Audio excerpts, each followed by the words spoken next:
Hello दोस्त, नमस्ते, प्रणाम। मैं हूँ वंदना दुबे। मैं हूँ अर्चना तिवारी और आज हम दोनों लोग मिलके चुटकुला नाच गीत कैसे लगेगा कमेंट में जरूर बताना।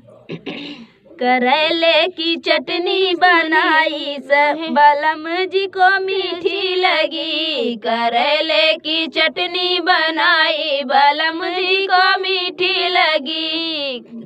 थोड़ी सी चटनी सास को चटाई, थोड़ी सी चटनी सास को चटाई। मोहल्ले में हल्ला मची बलम जी को मीठी लगी। मोहल्ले में हल्ला मची बलम जी को मीठी लगी। करेले की चटनी बनी बलम जी को मीठी लगी। करेले को चटनी बनाई बलम जी को मीठी लगी।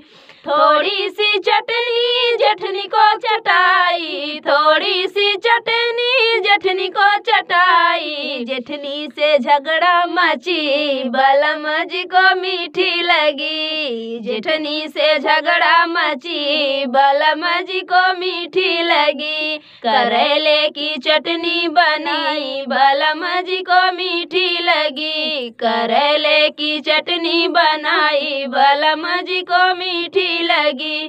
थोड़ी सी चटनी ननदी को चटाई, थोड़ी सी चटनी ननदी को चटाई। बाहर फेंक कर आई बलम जी को मीठी लगी। बाहर फेंक के आई बलम जी को मीठी लगी। करेले की चटनी बनी बलम जी को मीठी लगी। करेले की चटनी बनाई बलम जी को मीठी लगी।